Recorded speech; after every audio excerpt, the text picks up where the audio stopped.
High everyone and welcome back to our new video. আর প্রতিবারের মতো আমি ফয়সাল আছি আপনাদের সাথে। ফ্রেন্ডস, আমরা আজকের ভিডিওর মাধ্যমে আলোচনা করতে চলেছি কিভাবে আপনারা ফোনের মাধ্যমে পিক্সার্ট অ্যাপ্লিকেশন ইউজ করে খুবই সহজ উপায়ে এই ধরনের ট্রেন্ডিং ফটো এডিটিং করতে পারেন।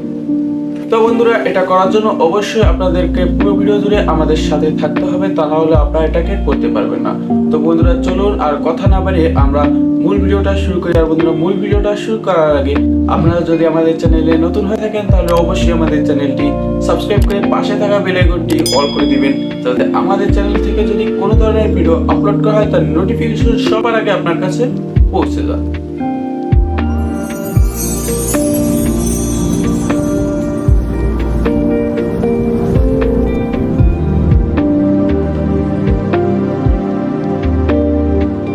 ওয়েলকাম ব্যাক ফ্রেন্ডস, আমরা এট ফার্স্টে ওই ধরনের ফটো এডিটিং করার জন্য এই যে পিক্সার্ট নামে যে একটা অ্যাপ্লিকেশন দেখতে পাচ্ছি, তো আমরা এই অ্যাপ্লিকেশনটার ভিতরে প্রবেশ করব। দেন গাইস, প্রবেশ করার পরে আমরা এই ধরনের একটা পেজ ওপর দেন আমরা প্লাস অপশনে ক্লিক করব। দেন ক্লিক করার পরে আমরা ব্ল্যাঙ্ক অপশনে ক্লিক করব। ক্লিক করার পরে আমাদের সামনে ঠিক এইভাবে আমাদের একটা ইন্টারফেস শুরু হবে। দেন আমরা অ্যাড ফটো অপশনে ক্লিক করব। দেন ফটো অপশনে ক্লিক করার পরে আমরা ব্যাকগ্রাউন্ড অপশনে ক্লিক করব। দেন আমরা এই জায়গা থেকে ব্ল্যাক কালারটাকে সিলেক্ট করে দেন আমরা অ্যাড করে দেব। দেন করে আমরা এই ব্ল্যাক কালারটাকে টেনে বড় করে দেব আমাদের ফুল ফটোটাকে। দেন আমরা টিক করে দেব।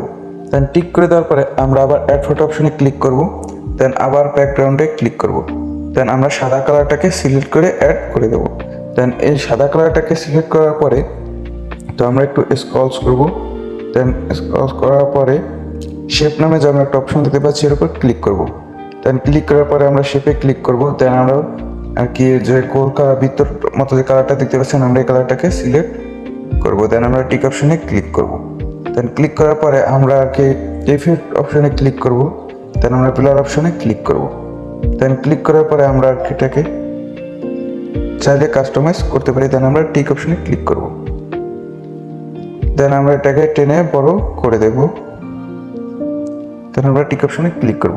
অলরাইট গাইস, দেখতে পাচ্ছেন আমাদের ফটোটা কিন্তু মোটামুটি রেডি। দেন আমরা আবার অ্যাড ফটো অপশনে ক্লিক করব। দেন আমরা গ্যালারি থেকে আমরা আমাদের ফটোটাকে সিলেক্ট করব, যে ফটোটা দিয়ে আমরা ট্রেন্ডিং ফটো এডিটিং করতে চাই। তো আমরা আমাদের ফটোটাকে সিলেক্ট করব। দেন আমরা অ্যাড অপশনে ক্লিক করব। দেন আমরা ফটোটাকে একটু টেনে বড় করে দেব। দেন বড় করার পরে গাইস কাট আউট অপশনে ক্লিক করব। দেন কাট আউট অপশনে ক্লিক করার পরে সিলেক্ট পার্সনটাকে সিলেক্ট করে দেব। দেন পার্সনটাকে সিলেক্ট করার পরে টিক অপশনে ক্লিক করে দেব। দেন ক্লিক করার পরে আমরা আবার ইফেক্ট অপশনে ক্লিক করব।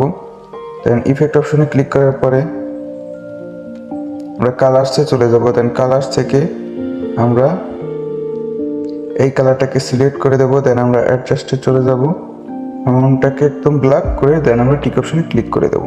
দেন আমরা আমাদের ফটোটাকে এবার টেনে বড় করে দেব। আমরা টিক করে দেব। অলরাইট গাইস, দেখতে পাচ্ছেন আমাদের ফটোটা কিন্তু এডিট শেষ। তো এবার আমরা যদি ফটোটাকে সেভ করতে চাই সেক্ষেত্রে আমরা এই অপশনটার উপর ক্লিক করব। তার আমরা সেভ অ্যাজ জেপিজি এটাকে সিলেক্ট করে 100% এটাকে রাখবো। দেন সেভ করে দেব। অলরাইট গাইস, দেখতে পাচ্ছেন আমাদের ফটোটা কিন্তু সেভ হয়ে গেছে।